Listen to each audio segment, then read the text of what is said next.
It's Faith Over Breakfast. This is Airman Betts. Some people call me. I'm mostly the host, less of an airman. And I am with Pastor Andy Littleton, Hello? Pastor Eric Siepen, and a very special guest. You went first this time. You usually do me first, but now. I know, but there's a reason why, because I wanted you to introduce our guest today because he is your friend. No, and in fact, I think if he had listened to the last podcast, which he didn't, he would know that he was one of my good friends, maybe, bordering on a lifelong friend. I mean, we don't know, because I don't know how long his life is.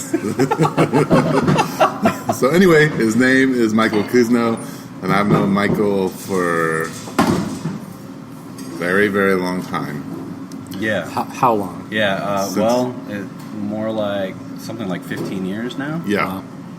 And we live across the street from each other, and we're in each other's houses at least once a week. My kid is at your house a lot. Mm-hmm. She either house sits or is at Bible studies or things you do. Your other kid loves to come watch my, premium channel. He does, or try to talk you into paying him to pull the weeds out of your front yard. Right. Things like that. Yeah. But the reason that Michael's on this podcast is that he has 2 degrees in philosophy. Whoa. And he loves to talk about ideas. I think that's one of the big things you like, right? Yes, sure. So right now we're waiting for Michael's chai tea, which I suspect is just about ready to be done. Yeah, that'll loosen his lips. That'll loosen his lips, yeah. But before we do any of that, I just want to say that we're up to 49 listeners. Stop. But more importantly, I think that over 100 podcasts are listened in the last 10 days, something like that. So yeah, I want to say thanks to folks who've been listening. I heard from somebody that have we gotten any emails at faithoverbreakfast@gmail.com? Plug. I have not seen any emails, but I also have not looked at the email. Don't tell them that. Don't tell them that. We'll get back to you real soon. Well, I mean, since yesterday. Oh, since yesterday. So if you don't want, we got a lot of Squarespace emails. Oh, okay. Yes, I'm working on that. So we do have a website coming up. It will be available very, very soon, as soon as I get paid and buy the tag. So, but it'll be faithoverbreakfast.com. Be really, really easy. Got the .com. Yep, got that .com. Well, we did I got a Facebook message. Somebody was listening, and they were, they kind of wanted to just follow up, perhaps in the future. So, Caleb, thanks for reaching out, man, and it was good to hear that somebody was listening in and willing to check in with us and contact and follow up. So that's exciting, and we're gonna have a website. We're gonna have pictures and everything, and this is getting to be. This might be the biggest thing we've ever done in our lives. I'm going to take some photos of our wonderful pastors here pretty soon in the downtown area, and possibly even at EXO, and have it on the website so you can get an accurate view. I mean, all our Japan viewers, right? They already know what they look like, but if you don't know what Eric Siepen looks like, exactly. If you're in Japan, you don't know what Eric Siepen looks like. I'm just letting you know. Like, you watch TV. There's people in America.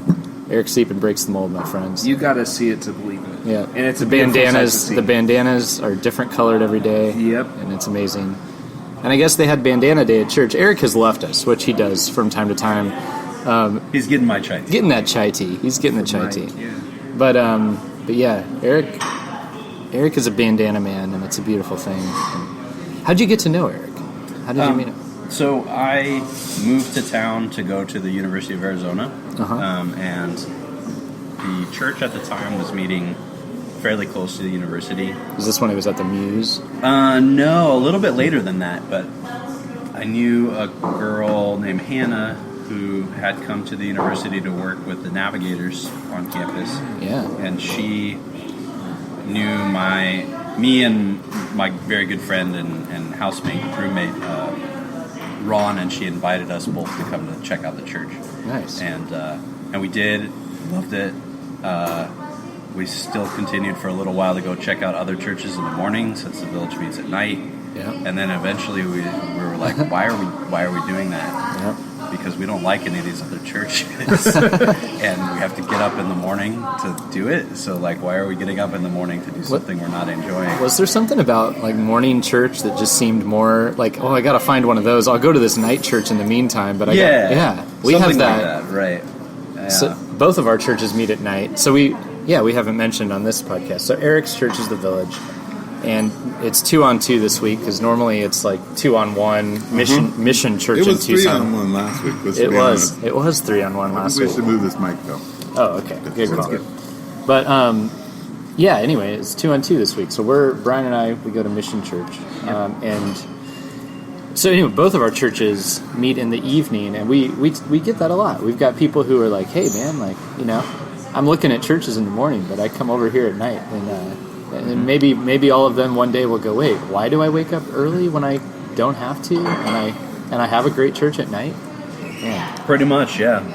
I think more than one person at the Village has kind of done that. Yes. Oh, yeah.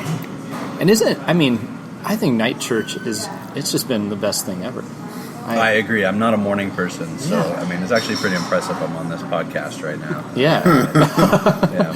And I didn't even tell him I was going to get him breakfast. He just figured he's a guest. He has expectations. Yeah, man.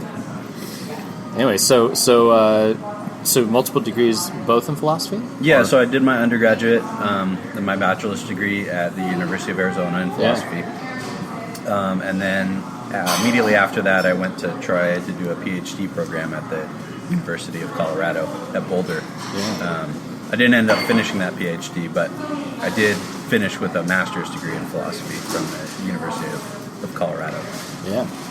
And did you always know? I used to work with students, and there's somewhere, like there's a guy. He's coming into town soon. I can't wait to see him. But he went into philosophy, and it's like I knew he would. I knew it was going to happen. So when you were younger, was this just how your brain?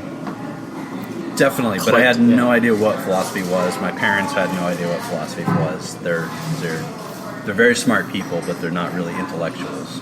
And I always have been, and it must have annoyed them to no degree all the time. They're just my bent, the kind of questions I ask, what I get interested in, the kind of arguments I want to provoke at the dinner table, stuff like that. But I had no idea what philosophy really was as a subject, as a discipline, as an area of study until even way later after I had started college, after high school. Yeah. I actually started my college career studying computer engineering. Okay. Which I hated and I was terrible at. Because you would ask your deep questions and the computer would just come back with error, fatal error. Right. Yeah, electronic noise. Yeah. Right. No, I have some friends that did finish with computer engineering. It's a very awesome field in a lot of ways. I just was not particularly good at it, and I didn't enjoy it. And so I actually dropped out of college with no intention of ever going back. But I had taken at that point my first philosophy class, and so I was still very interested in philosophy. So I went and studied philosophy outside of the university system for a while, until I got to the point where I was convinced that God was actually calling me to go actually study philosophy and get a degree in it. Yeah. So I started out at Cal Poly University in California, where I met my roommate and the person who invited me to the Village, and so there's a whole lot of connection between San Luis Obispo, California, and the Village. Which huge, yeah. Which, huge for the size of our church. Yes, yeah, exactly. so. Surprising our listener base in San Luis Obispo isn't a little higher. I know, we need to work on that. It might not be, but since Michael is on the podcast. Well, we're all here in Tucson now. Is pretty much what happened, true. Right? Yeah. Get everybody to move away Tucson from the beautiful or but Japan. highly expensive Yeah. place. Highly expensive. Right. Yeah, no, I have to say it was a little disappointing moving to Tucson after San Luis Obispo. But isn't it great when the washes are running? Yeah, it's just like the ocean, right? Basically. But yeah, I love the Village, and I love being here in Tucson because of the people I know, like Eric. And it's what brought me back after going up to Boulder, Colorado, which is another absolutely beautiful, way too expensive place to live. Yeah. Man. for our listeners in Japan and elsewhere, a wash, that was something I just said. What that is, you may have heard of rivers. I'm sure many of you have them, and water runs through them on a regular basis. Here in Tucson, Arizona, the rivers have nothing in them 95% of the time. Yeah, they're just empty, and you go, oh, it's a drainage ditch, right? Yep. And then all of a sudden, and usually in the summer, we get these huge rains, and then we have raging brown rivers. And little known fact, but one time an artist here in Tucson wanted to make a monument to our water, our drainage systems, and so he made some large pipes with brown water, a sculpture, brown water coming out of them. But you can imagine that pipes with brown water coming out of them might resemble something else.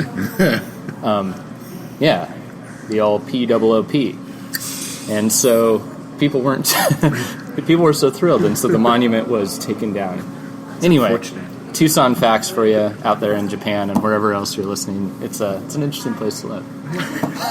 There's lots of terrible statues on the U of A campus. Oh man, Yes, lots of Tucson has got to be known for its terrible statue collection. Well, if it is now. It is now. Yeah, we now have that I've said 49 listeners. Right, there are now almost 50 people that are going to associate it.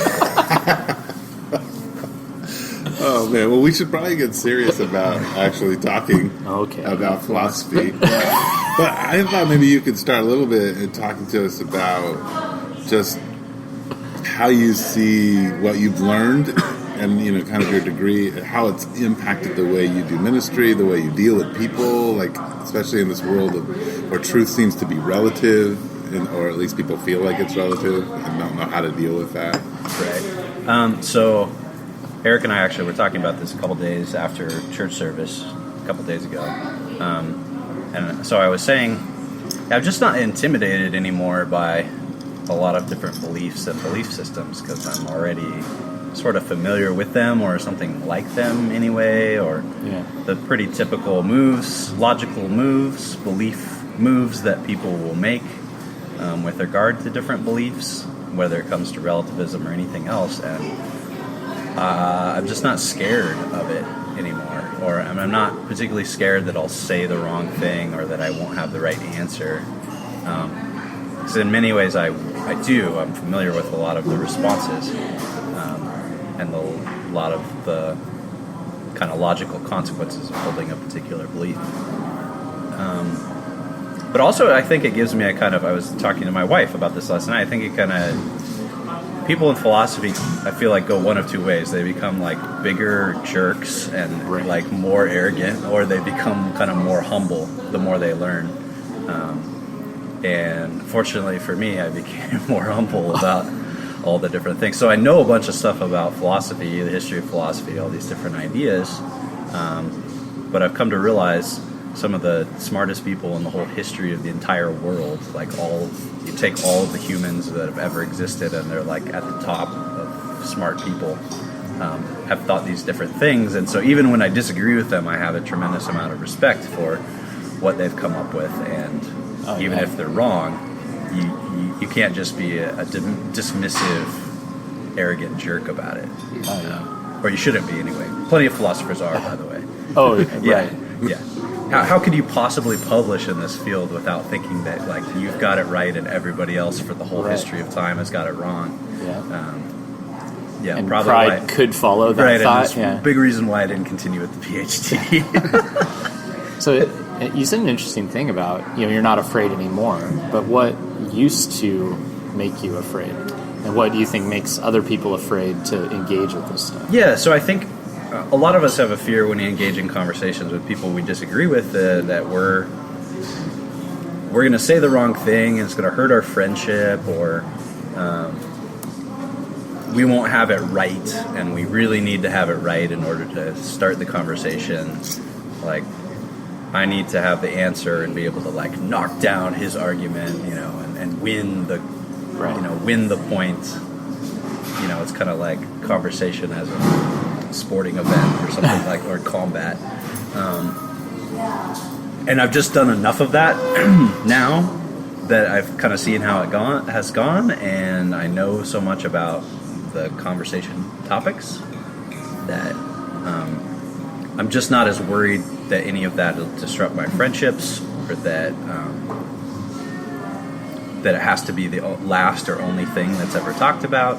So, just much more confident, but also just comfortable with the messiness and the potential for disagreement, and just recognizing that disagreement's not... Disagreement can be held with somebody that you also are good friends with at the same time. Now, so we've been talking on the podcast lately about both of our churches, and there's a younger population at the moment. I mean, ours, Mission Church, even younger than the Village, but still we have a lot of Gen X millennials. Village has a ton of kids, and so I would assume that some of the people listening are younger. So as you're engaging with folks these days, like, what are the, let's say in the church, like, what are the prevalent assumptions that people are making, whether they know it or not, that you notice, having had this background and learning what you have? What do people assume? I don't know that a lot of people... I don't know if it's really all that different than when I was growing up. And I don't know if it's been... I mean, I wasn't alive before the early 80s to know really what life and culture and what people were talking about as young people was before that. But I think it's pretty typical for people to think that kind of everyone has their opinion, and everybody's opinion is just as good as anybody else's, and everybody's opinion is just about as close to the truth as anyone else's, and so you have your opinion, I have mine, and there's nothing more to say about that, right? Right. So it's a kind of relativism that's pretty pessimistic about moving forward towards truth any more than like where we already are, and that plays into kind of a teenage attitude of it's kind of angsty and cynical. Yeah. And a lot of people have it, and it's really easy to use it kind of to deflect serious conversations, right? Like if I'm starting to feel uncomfortable, I'll be like, oh, well, that's your opinion, and I have my opinion, and that means conversation over, I'm getting uncomfortable, basically. Yeah. Yeah. How do you, we've talked a lot about how our culture says it's hard to know things. It's hard to know truth. It's hard to know the process of knowing things. And so that's part of that dismissive part. But what kind of in our conversations in the past, and it's helped me change some of my thinking, or at least be able to dialogue with that better, is the way that you understand truth and how someone can make true statements. Yeah, well, I think people are right that knowledge is very hard to achieve. It is difficult, and then part of the dismissive attitude that's so satisfying is that you're like, this is this really difficult thing. Oh, well, it can't be done anyway, so now I no longer have to worry about it. So now I don't have to do this really difficult thing. Great, I'm happier. I have less work to do, right? So, so it's very satisfying in that way, rather than feeling uncomfortable and feeling like there's something really important that I'm trying to achieve, and it's very hard to actually get there. But I think a lot of the conversations we had is that it's become popular to not only say that knowledge is hard or knowledge is impossible, but that truth is impossible and truth, in fact, doesn't exist. Right. Or it exists, but in this way that's like completely... It's inaccessible or something. Well, it's just really... It's not like what you thought it was. Truth is something else. Like, truth is merely the things that I internally and subjectively believe. Yeah. So we want to collapse truth into belief. But analytic philosophers, at least contemporary ones right now, and that's the training I have in analytic philosophy, want to say, no, there's a really solid, very universal, very somewhat universally held concept of belief that's separate from the concept of truth. And it's very tightly linked to the reality that objectively exists apart from our thoughts about it. And so this correspondence theory of truth says that what truth is a relationship between what we say or believe and the way the world in fact is, apart from what we think. And when there's a nice, tidy fit between what we say or think and the way the world in fact is, then those things are true. That's what truth is. And I think when people hear that for the first time, they're like, yeah, that's what I've always thought truth was. That just makes sense. But it can be hard to figure out what things inside of our own mind have that truth status and which things are not matched up to the world. Yeah. Right. And it is difficult, but rather than finding it difficult and then saying it doesn't exist, I think it's a better approach to hold on to the fact that there is this thing called truth that does match up to reality sometimes, and some of our beliefs and things that we say do count as true, even if it's difficult, even if it's hard. Yeah, it's... So then, as a Christian, I would assume you could have that discussion with folks, and that there would be a whole plane of like, well, okay, maybe, sure, like some things are true and they're hard to access, but then, how do you have the discussion about God with somebody, and not just God in general, but a very specific God, an outworking of things like what we speak about Jesus, the Apostles' Creed, and these sorts of things. How do you unpack that with folks? Because then we're getting into a whole nother realm, right?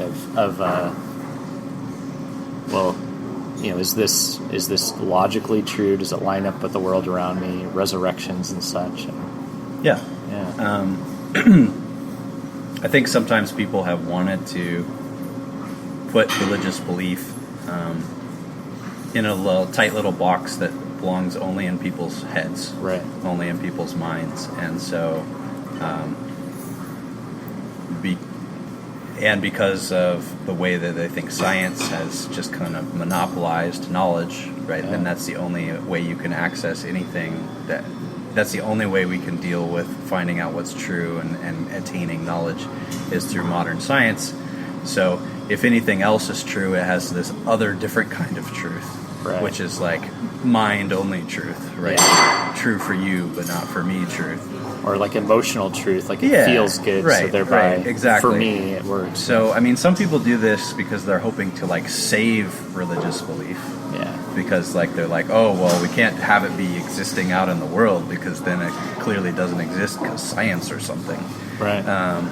So we have to save it from itself and make put it in this nice little safe place inside people's heads where it can't be disproved by science. I think that's a misguided approach, but even though sometimes the people had that approach with the best of intentions, because I mean, I'm not really interested in just explaining like my autobiography about like, here are the things that I believe, right? Like right. Sometimes I'm interested in doing that, and sometimes I'm interested in hearing that from other people. Like, what is it that you believe? That's an interesting story. But ultimately, what I'm really interested in is whether any of those things correspond to the real world. Right. That's the truth that I'm after, not what is it that you believe, but are your beliefs, are my beliefs true in the sense I've been explaining? Is there in fact a God? So one interesting question is, do you believe in God? Right. But another interesting question is, are your beliefs about God true? Yeah. Yeah.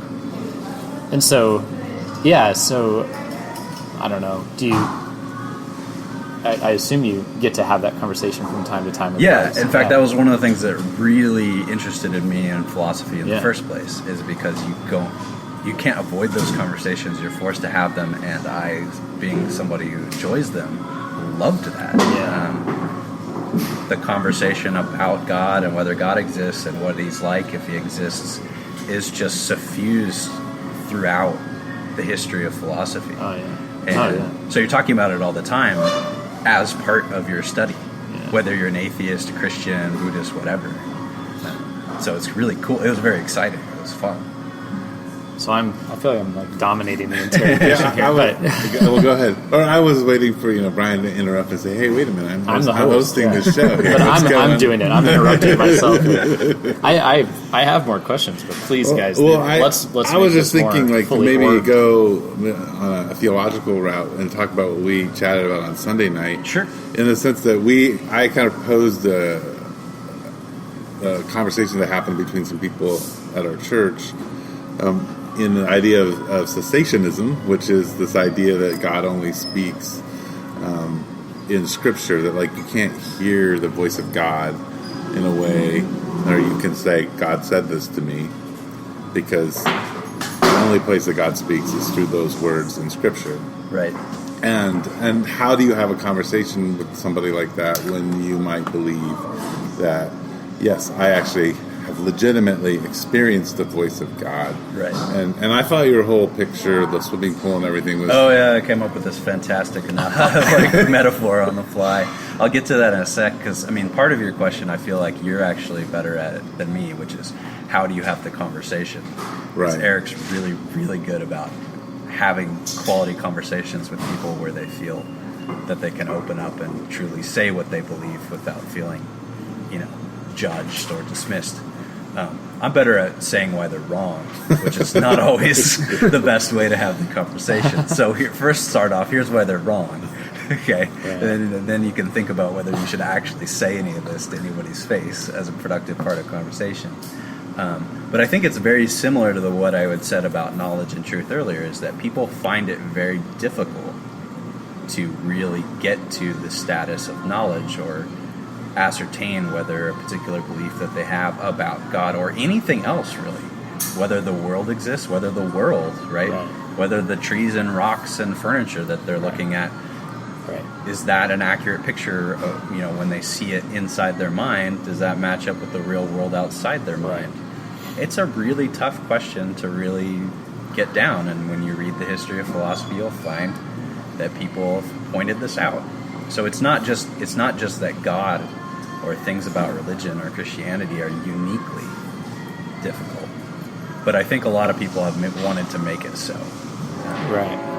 They want to put it in a separate kind of category from the rest of everything else. That's hard to figure out whether it's true or not.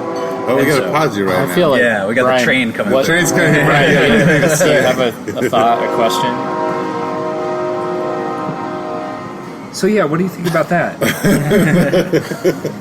For those of you that are first tuning in for the first time, whenever a train goes by, that is when I get an epiphany, and I am filled with wisdom, knowledge, and wonder that the people that are around me here and are just so bewildered and amazed by the knowledge that I mic dropped. But unfortunately, because of the train, you do not have the privilege of hearing. And I'm so sorry that you were making such a wonderful point. And I rudely interrupted you to make mine. What was your point, then? So I think that... Wait, Ray, what was my point? Yeah. I think that it's a to use a fancy philosophical word, it's an epistemological difficulty that people have. It's hard to know things. It is hard to know whether it is. And that's what Bryan was actually saying. Yeah, exactly. A lot more eloquent. It was a lot more eloquently than that. I'll let you keep going. Yeah, he did use the word epistemological, I'm pretty sure. Yeah. So it's this difficulty with knowing, in fact, anything, but in particular with this conversation that Eric and I were talking about whether God speaks to people kind of directly, personally today or not. It's hard to know whether God is in fact speaking to you or to anybody else.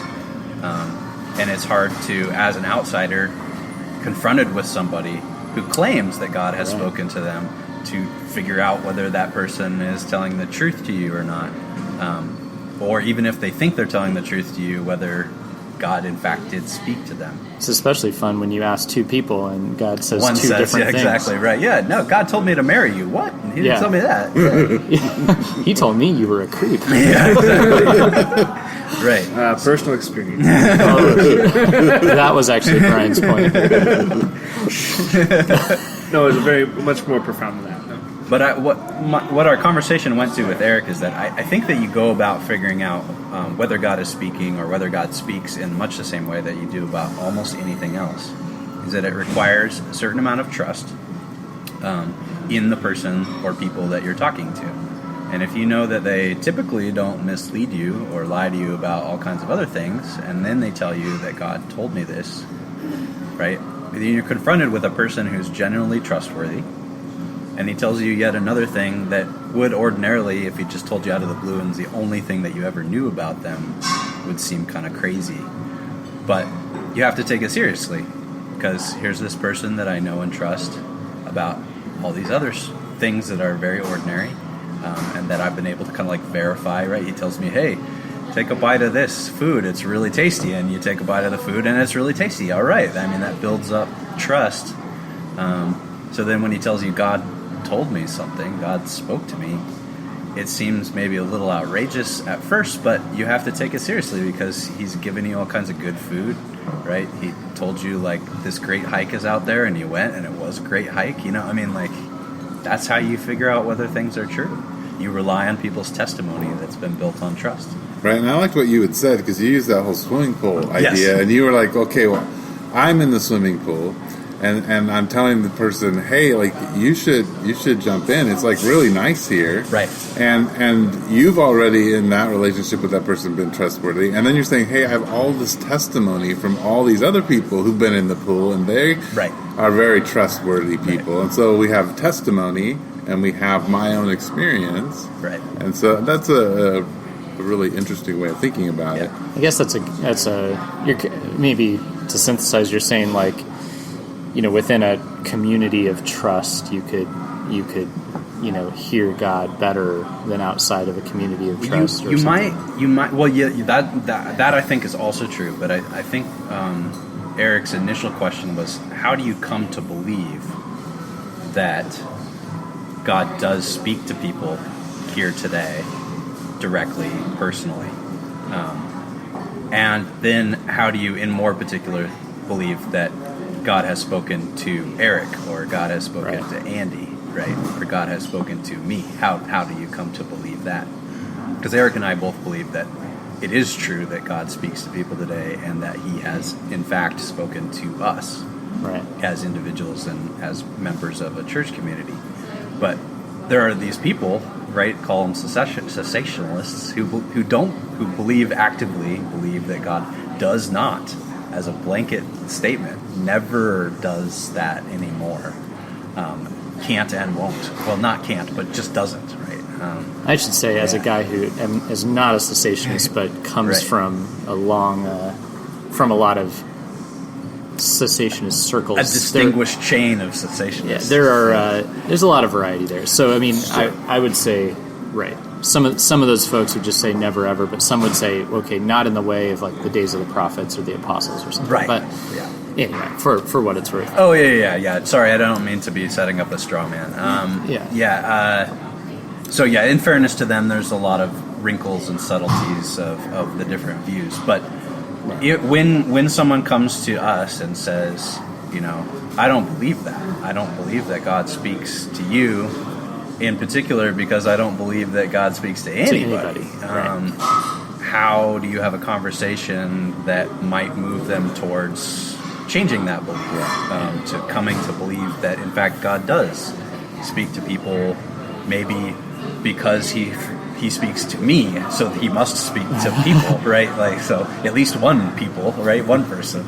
The only like thing that, you know, the little hiccup I have in my mind when I'm hearing all this is like, okay, so you've got, I don't know, let's take a biblical example, like the man after God's own heart, David, trustworthy guy. He's always told his military commanders to do the right thing. He's been a good leader for the people of God. He tells his commander, put this guy Uriah up at the front lines. Okay, I trust you. You've been a really great, godly man, trustworthy. Well, David happens to be a generally trustworthy guy who currently is in sin, and he's currently dealing with the just his fatal flaw. He's struggling. He's not in a good place, and so is, in this moment, a guy who's been trustworthy for so long proves untrustworthy because he's flawed. Right. And so that in any community, you're going to bump into that reality too. So it's like taking the authority of a community is good. Right. But I think, I've been hearing lately, and I think it's probably really true that we're very shaped by our community more than we think. So people who are skeptical, it's like, well, truth is, don't look down on the people of faith, because if you were in a community of faith, you would probably have much more faith than you have, and vice versa. People who are in communities of faith who look at skeptical folks and say, "Come on, how could you be?" Well, the truth is, if you were in a community of skepticism, you would probably relate to that, very deeply. So at some point, too, it seems like we need to realize how shaped we are by our communities, and sometimes say, well, perhaps truth does lie outside of our community. Anyway, that's my little... Yeah, I mean, psychologists, sociologists love to talk about how your social environment shapes what you would be willing to believe or what you already believe, what your history... It seemed like you were pointing out something like your past trauma or past abuse by people could change what you're willing to trust about all kinds of things.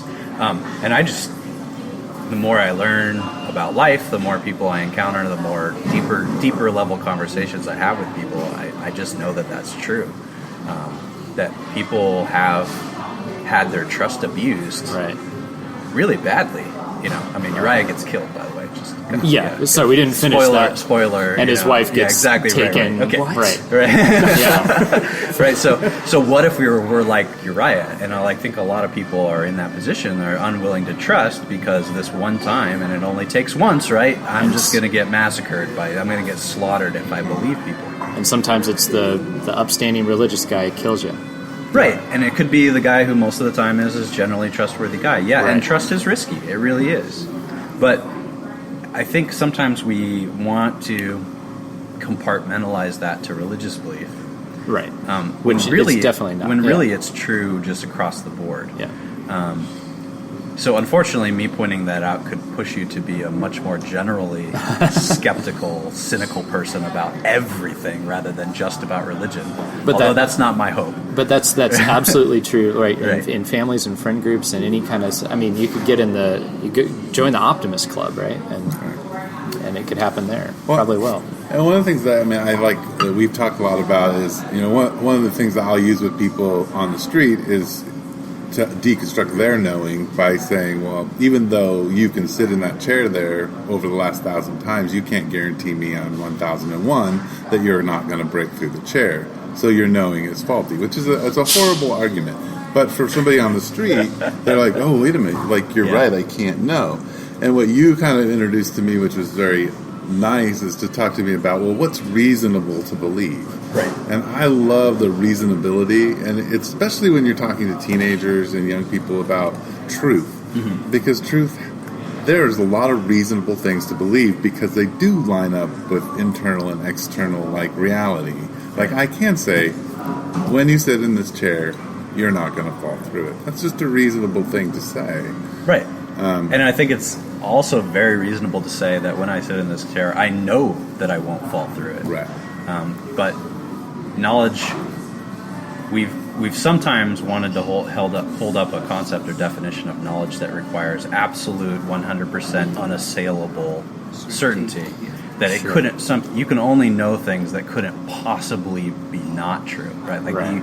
You can't fail to have something be true. But there's a position in epistemology and in philosophy that called fallibilism, which says that you can believe something that is true without 100% certainty and have that count as knowledge.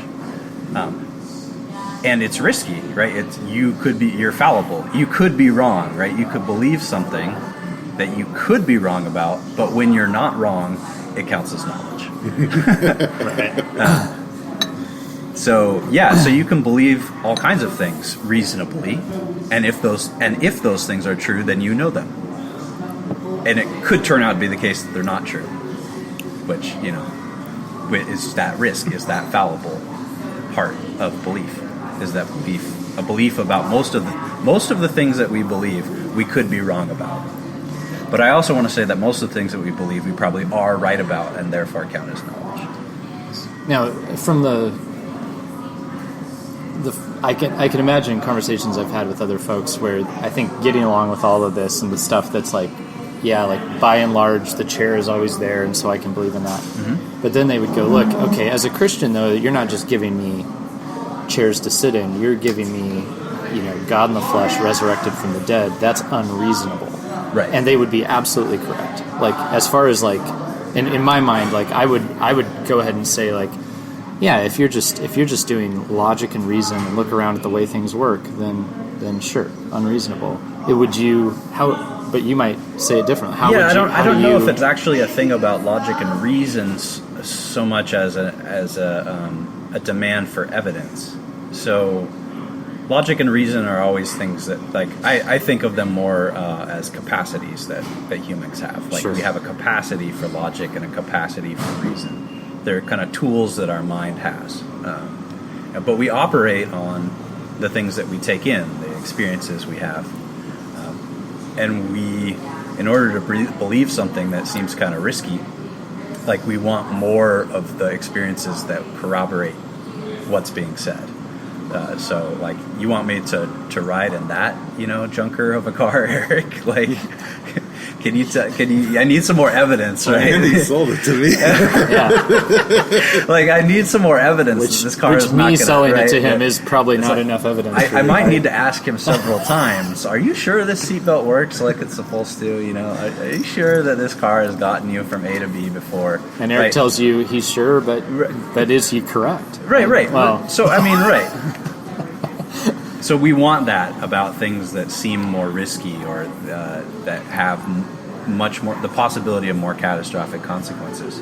And so I think for a lot of people, and maybe they're exactly right, religious belief is like that. Like, if this is true, I'm going to have to change everything. Oh. Like, I'm going to have to change my entire life. My entire approach to everything has to change if this is true. So you can't just tell me this and I'll be like, well, like 51% confidence that it might be true. Okay, cool. I'll change my entire life for that. Like, no, I want something more approaching certainty before I'm willing to drastically change, right? Give up all of the things that my life is about right now. Oh yeah. Yeah. I mean, I think, I'm a bit of a reformed guy, and for those of you in Japan, that's a whole nother long discussion we could have, But, I really view, I view my faith as having reasons, but I view it as being very much, something that God has done within me, because I think about, if somebody came up to me and I'm just, like Eric said, Eric comes to me on the streets, which we all know, but when Eric says on the streets, he means out to coffee somewhere.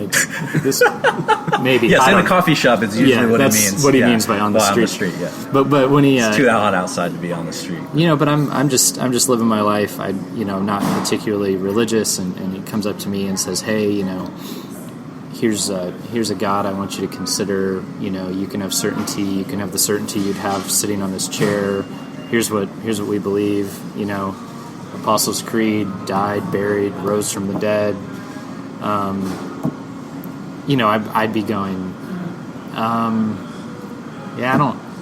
don't think I'm gonna change. I don't think I'm gonna reshape my whole life around this thing. Mm-hmm. If I'm just looking at logic and reason, I'm gonna go. So I'm gonna completely entrust myself to live according to the pattern that this God would have for me, just based on the fact that he came in the flesh and rose from the dead, which I think is a very unlikely thing. I don't think I'd do it. Yeah. I do it, but I guess I'm saying, like, I believe that my belief on that didn't come from just looking around and finding it reasonable. It seems much more spiritual than that, if you will. I don't know. Yeah, fair enough. And I think philosophers more recently have, at least in the tradition that I've been taught in, have been coming around to the idea that lots of beliefs just kind of pop out of nowhere, or they pop out of being raised in a certain situation or the environment that you're in.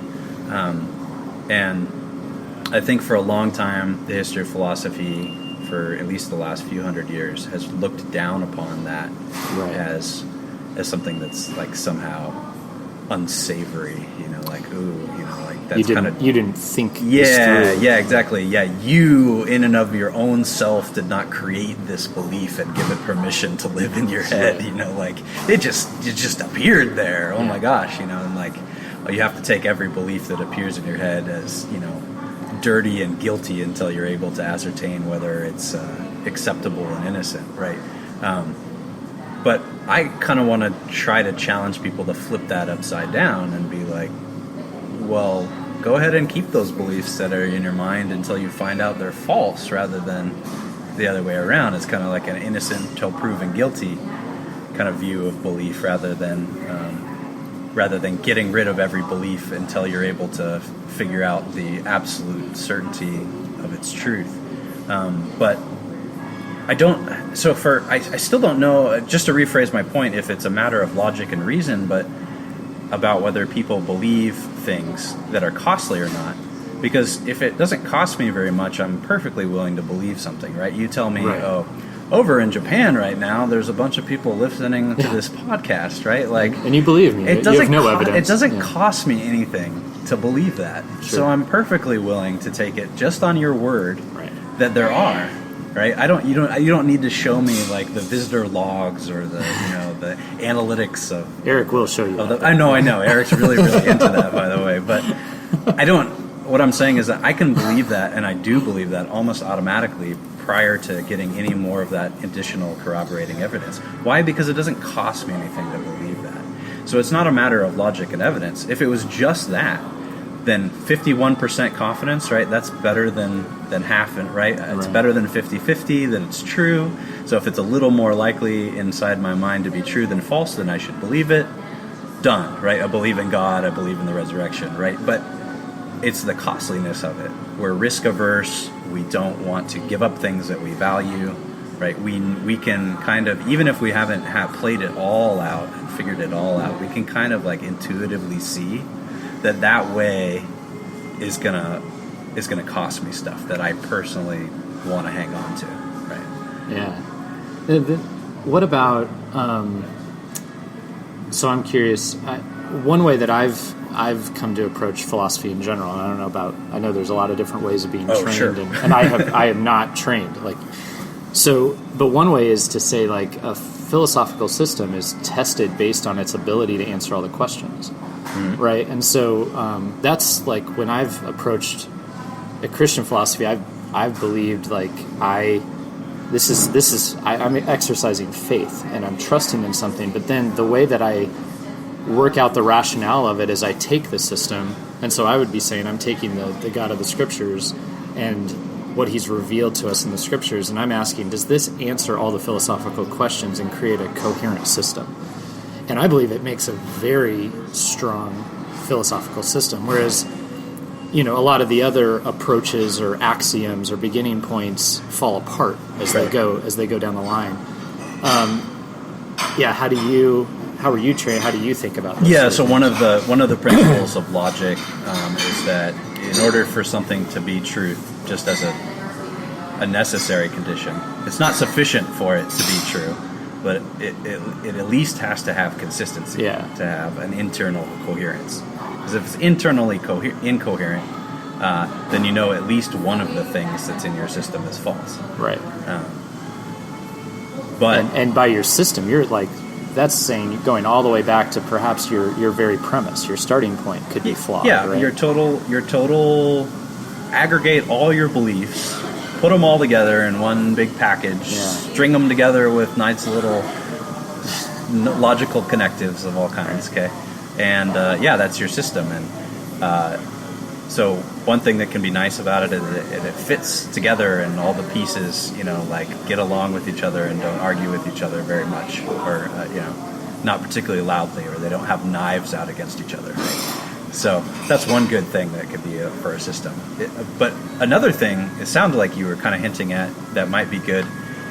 that you want out of your system is that when you apply it to the world that you experience on an everyday basis, it makes sense of it. Yeah. It maybe predicts things novelly that Yes. you wouldn't have predicted if you didn't have the system, and then lo and behold, that actually happened. Wow, like confirmation that the system is true. And so that's a big part of what we want for truth, is not mere coherence. Right. Like, you could have a perfectly insane person who has a great little system that's very self-cohering, has no correspondence to reality. Right. So yeah, mere coherence is great. Like, don't get me wrong, that's hard to achieve with any belief system. Yeah. But it's merely a necessary condition for truth. What we really want, even more than coherence, is for, like, say, a large part of our total beliefs to correspond to reality. Like, I would rather have, like, say, 60% of my beliefs correspond to reality and the other 40% not, than to have, like, 100% of my beliefs fit nicely together and play along with each other very nicely and have no correspondence to reality. Yeah, absolutely. Yeah, that's cool. Thanks for saying that, Bryan, our host. What are you thinking? I had a couple questions, and I'm really looking forward to having you again so we can ask those questions. All right. But considering the fact that it takes a certain amount of time to upload this to the file to where Pastor Eric Siepen can access it, and you have an appointment in about 12 minutes, I am going to cut this off and look forward to next time. Thank you so much for joining us. Oh, yeah, you're welcome. Today. I really appreciate it. And thank you both, of course, for joining me on my podcast, because I'm the host and it's mine. This has been Faith Over Breakfast. We meet at XO Coffee, and we always have a great time having breakfast and having delightful conversations. Join us next week.